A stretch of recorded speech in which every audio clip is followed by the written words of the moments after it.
Fala galerinha, bem-vindos a mais uma aula com o professor Beraldo. Se você quer entender tudo que tem aí na biologia, vem comigo que nós vamos arrebentar nessa aula. Então bora pra aula, pessoal. E na nossa aulinha de histologia de hoje, pessoal, a gente vai aprender um pouquinho sobre o tecido nervoso. Vamos entender como é que é formado o tecido nervoso, tá? Como é que é organizado aquela célula tão importante chamada neurônio, qual que é a sua função e como que esta se organiza dentro do nosso corpo de acordo com as suas diferentes funções. Como sempre, para aprender sobre histologia, eu vou convidar vocês para vir comigo aqui para a tela para olhar uma sequência de slides e tentar compreender o melhor possível essa matéria de histologia, certo? Então bora lá, pessoal, vamos estudar, vamos lá. Bom, pessoal, agora a gente vai falar da histologia humana na parte que estuda os tecidos nervosos. Como que o mesmo é formado, qual que é a sua função, do que ele é feito e tudo mais. Bom, qual que é a função do tecido nervoso? Ele vai funcionar como uma estrutura sensível, tá? Que vai conseguir perceber vários tipos de estímulos, sejam eles produzidos dentro do seu corpo, da parte interior do corpo, ou então sejam enviados do ambiente externo.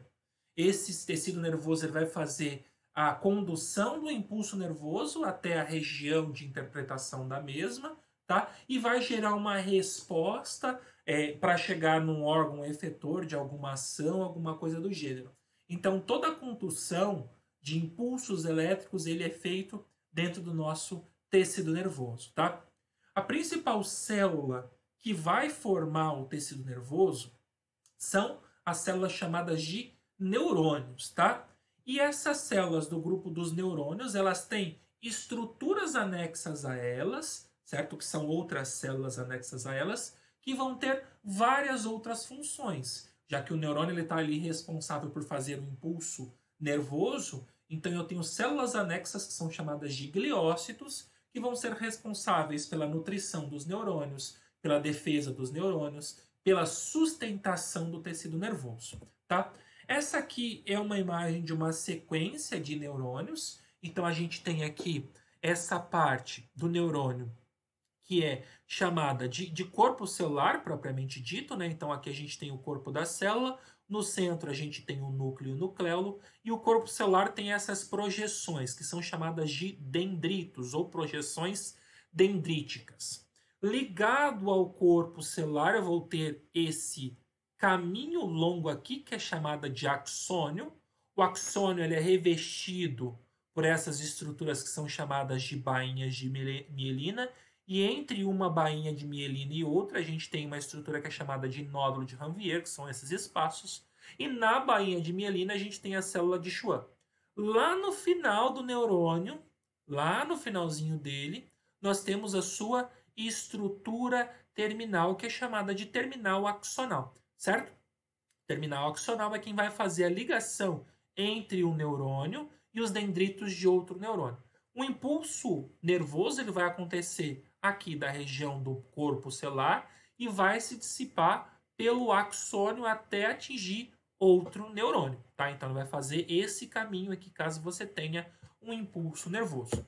Qual que é a função de cada estrutura dentro de um neurônio? Então a gente tem lá os dendritos. Os dendritos, eles têm a função de captar o estímulo nervoso, tá? E transmitir o mesmo por dentro do neurônio. O corpo celular, que é essa parte grandona que tem aqui, é a região que aloja o núcleo, que coordena essa célula. Depois o axônio é um prolongamento por onde vai ter a passagem do impulso elétrico. A bainha de mielina, ela funciona como isolante elétrico para otimizar e potencializar o impulso elétrico. A célula de Schwann, ou também chamada de oligodendrócito, tem a função de produzir a mielina para gerar a bainha de mielina. E o nódulo de Ranvier são esses intervalos que possibilita que o impulso nervoso se inicie no axônio e vá até o terminal axonal. Tá? Ele consiga ser mais eficiente e se transportar por todo o axônio dentro do neurônio. Aqui nós temos as estruturas que vão ser responsáveis por ajudar na nutrição, ajudar na defesa, tá? Ajudar na sustentação do tecido nervoso. Então eu tenho aqui como exemplo um astrócito, tá? Que vai ser responsável pela nutrição do neurônio, certo? vai retirar nutriente dos capilares sanguíneos que ficam próximos ali do tecido nervoso. E eu tenho um exemplo da micróglia, que tem a função de atuar na defesa do tecido nervoso, tá? Que vai eliminar também os dendritos e outros restos celulares que não sejam mais funcionais para o nosso tecido nervoso, tá? Aqui a gente tem um vídeo que mostra o impulso nervoso sendo propagado e a função primordial da bainha de mielina. Olha aqui essa relação que existe entre dois neurônios. Um sem bainha de mielina e outro com bainha de mielina. Olha o neurônio que eu tenho a bainha de mielina, como o impulso ele é muito mais rápido, contínuo e vai desde o início da célula até o seu final. Enquanto que o neurônio que não tem bainha de mielina, o impulso nervoso ele para no meio do caminho. Isso acontece porque a bainha de mielina aumenta o potencial de ação do impulso nervoso e faz com que ele se propague mais facilmente. E tudo isso só acontece por causa desses intervalos existentes entre a bainha de mielina. Lembrando aí que esses intervalos eles são chamados de nódulos de Ranvier, certo? Depois que a gente viu o impulso nervoso em si, como que esse impulso ele funciona? Esse impulso ele vai funcionar a partir de um transporte transmembrana com gasto energético, tá? Então a gente tem aqui o sódio e o potássio, mais conhecido como bomba sódio-potássio, que vão ter, durante o movimento de impulso elétrico, uma despolarização e repolarização da membrana, tá? Percebam que no início do impulso nervoso aqui eu tenho o potencial elevado, o potencial de ação aqui do impulso elétrico elevado, e dentro da onda, que é representada por esse intervalo aqui, ó, você tem a ação do impulso elétrico em si. Logo após o impulso elétrico ser enviado, a célula volta ao potencial de membrana original, os elementos sódio e potássio voltam para a sua posição original e reverte-se a polaridade da membrana, esperando o próximo impulso elétrico a ser realizado. Tá? É claro que esse movimento ele é muito mais específico e eu marquei aqui para vocês em passos. São aqui, nesse primeiro slide, 4 etapas e nesse segundo mais 4, ou seja, são 8 etapas para a realização do impulso nervoso. O que a gente precisa entender o que a gente precisa ver para conseguir entender todas as etapas do impulso nervoso? Então a gente tem primeiro aqui esse esquema que mostra a alteração do potencial elétrico existente na membrana. Então a gente tem aqui um limiar de excitação. Esse potencial ele fica abaixo do limiar, depois ele tem um pico, volta ao potencial de repouso, preparando para outro impulso nervoso. E dentro desse processo, nessas diferentes etapas, eu tenho na membrana plasmática canais, ou seja, proteínas transmembrana específicas para o sódio e para o potássio, para poder fazer o transporte ativo dessas substâncias, invertendo as suas concentrações no lado externo e interno da membrana. Tá? Então você tem que inverter, ou seja, ir contra o gradiente de concentração e separar o sódio e o potássio para que crie-se uma diferença de potencial na membrana e o impulso elétrico possa ser transmitido. Então, o que a gente tem? A primeira etapa, você vai ter a abertura dos canais de sódio e a entrada dos íons na célula, ou seja, a entrada dos íons sódio na célula. Você vai ter a saída da parte extracelular dos íons sódio e a entrada dos mesmos para a parte intracelular, certo? Assim que isso acontece, você tem a inversão da polaridade da membrana plasmática, tá? Ali no neurônio. O segundo passo seria a ativação do potencial de ação, ou seja, assim que eu inverto a polaridade da membrana, eu já possibilito que o impulso nervoso aconteça, porque assim que eu ativar o potencial de ação, o impulso nervoso já vai passar, certo? O terceiro passo, eu vou fechar os canais de sódio para eles não voltarem às suas posições originais, ou seja, eu abri o canal de sódio, eu passei ele para a parte de dentro da célula. Agora eu fecho o canal de sódio e logo em seguida eu abro os canais de potássio, para que o potássio saia de dentro da célula e vá para o espaço extracelular, ou seja, para fora da célula, certo? A saída dos íons de potássio causam a repolarização da membrana, ou seja, ela volta a ter um potencial de ação, tá? Você fecha os canais de potássio e assim volta à polaridade do estado inicial, ou seja, foi passado o impulso nervoso, o impulso elétrico, né, ele é estimulado, e assim que você tem a saída dos íons potássio e novamente a repolarização da membrana, o impulso finaliza a sua passagem e a membrana volta ao seu estado inicial para possibilitar que outro impulso nervoso aconteça. Mas antes desse impulso nervoso acontecer novamente, os canais eles são reabertos e os íons voltam às suas posições originais. É claro que aí sim é um processo natural, já que eles vão voltar às suas posições de concentração inicial. E assim eu tenho a realização do impulso nervoso dentro do tecido nervoso. Tá?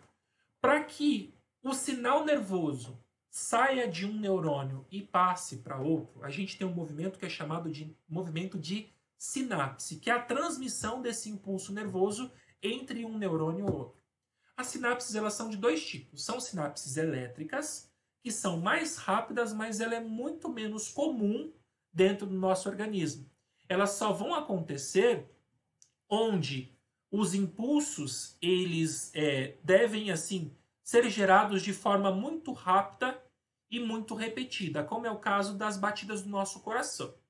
A maioria das sinapses que acontecem dentro do tecido nervoso são sinapses químicas, aquelas que têm relação de uma liberação de uma substância química que é chamada de neurotransmissor, e esse neurotransmissor é quem transmite a sinapse de um neurônio para o outro, certo? É o que a gente chama de uma transmissão de uma mensagem, ou seja, um neurônio manda uma mensagem pré-sináptica, chega um neurotransmissor e é passado para o outro neurônio, uma mensagem que a gente chama de pós-sináptica, ou seja, continua o impulso nervoso entre um neurônio, entre uma célula nervosa e outra, tá?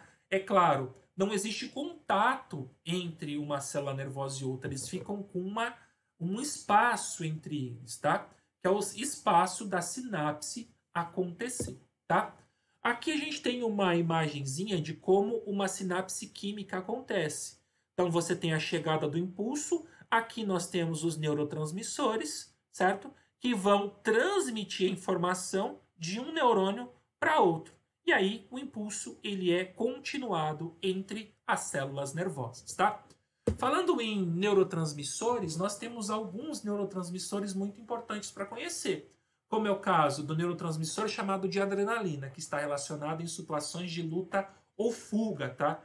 Situações onde o nosso corpo vai passar por muitas alterações. Então a gente tem aumento de batimentos cardíacos, aumento de ventilação pulmonar, aumento da velocidade da circulação sanguínea, tá? Fechamento de algumas regiões do nosso corpo aí, tá? Segundo tipo de neurotransmissor, a gente tem a noradrenalina. A noradrenalina é o neurotransmissor da concentração.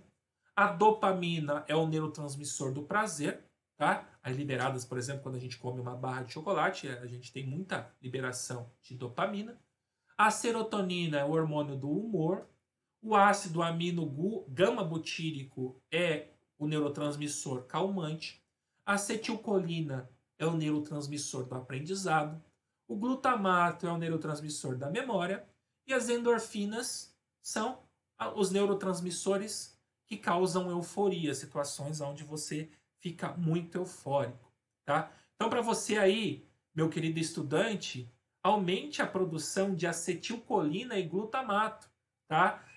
Com, por exemplo, alimentação saudável, momentos específicos de sono, com a duração aí de 8 horas de sono, para que você tenha sempre o melhor aprendizado e a memorização de tudo aquilo que você precisa, tá? Espero que vocês tenham entendido aí essa aula que fala sobre a histologia do tecido nervoso, pessoal. E chegamos, galera, ao fim de mais uma aula de biologia. Espero que vocês tenham entendido essa aula. Se ficar com alguma dúvida, não pira não, cara. Volta aí no vídeo, dá um pause onde você precisa, olha a imagem, dá o play de novo, assiste um pedacinho do vídeo, faz as suas anotações e ó, arrebenta na aula, meu querido. Um abraço do professor Beraldo e até a próxima aula.